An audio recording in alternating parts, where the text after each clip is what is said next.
So today, I came across an app that was built by a Brooklyn-based company for Spotify. I do have a couple of good friends who work for or have worked for this company, but this doesn't have anything to do with them.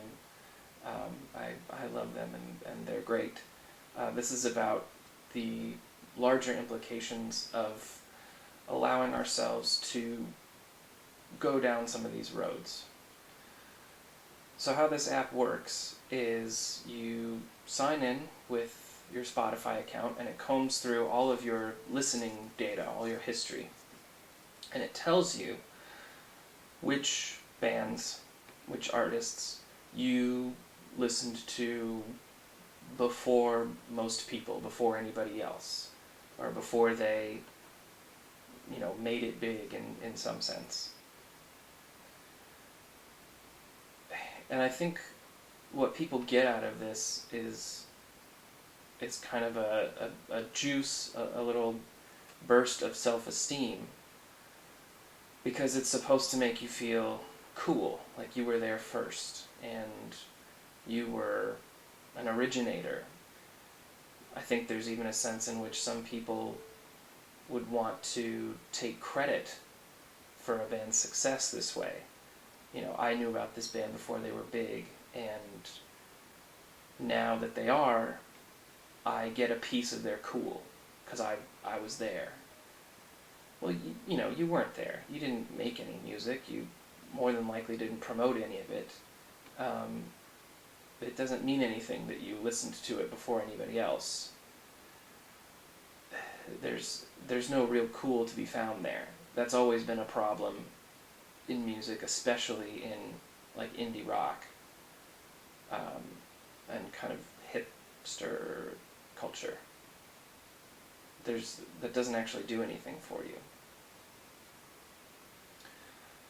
This is also participating in an editorial game, a game of attribution that people on the internet love to play, and that even large publications and companies play with each other about who gets credit. And it's predicated on the idea that that credit means something, or that there's some real credibility to be gotten. There's something good about yourself to be gained by being the first to something. And I think up until this point, most people have been able to laugh at that, or kind of, treat it as not that serious. But when you start building things like this, you're making it more serious. You're taking it seriously. And I think that's really bad for music. I think it's really unhealthy for culture. When we do this, when we allow ourselves to think this way, when we allow ourselves to care about this, we are turning music into fodder, into a system of points. We're turning sort of the incidental data of what we listen to on these apps into the point. We're making that the important thing, our habits. The music itself isn't important anymore. It could be any artist, doesn't matter who, doesn't matter what your interaction with that music was, if you listened to it once or if you loved it and listened to it every day. And ultimately, you follow this out and it would have really disastrous effects on our culture too, because now you have an entire culture of people who aren't paying attention to artistry or even to their own emotions.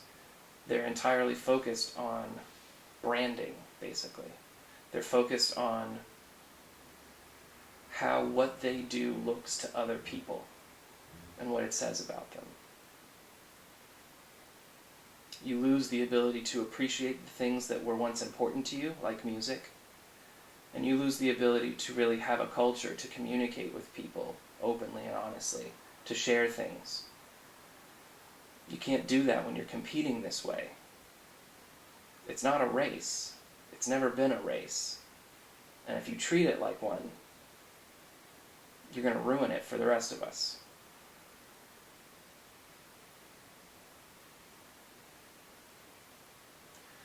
It makes me sad. I wish we weren't doing things like this. I wish people weren't allowing themselves to think this way.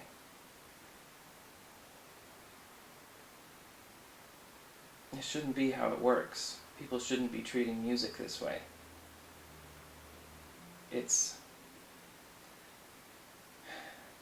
a cheap way to feel good about ourselves because it doesn't have anything to do with anything real. It doesn't have to do with real self-esteem or self-worth. You don't have to find that because it's right there on your statistics page telling you that you won and you're good. But it's also a very expensive way to feel good about ourselves because, like I just said, the cost of that is music. Your ability to engage with music, your ability to enjoy music, your ability to share and talk about it with other people without holding something back. It's so destructive. And I worry about what happens when we get to a point where people aren't even thinking about this stuff anymore. When people don't care. It's just a fun new toy to play with. Well, it's not just a fun new toy. It's not innocuous. It does matter, and it says something about who we are and where we're going and what we're letting ourselves become.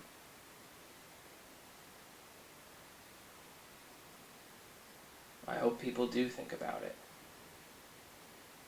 Because if you really love music, if you care about music and you care about having a vibrant,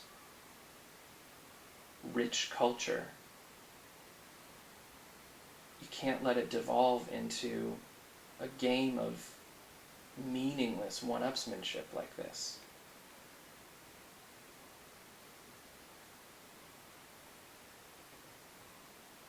Don't destroy the things you love just to try to look cool for a minute. Trust me, it's not worth it.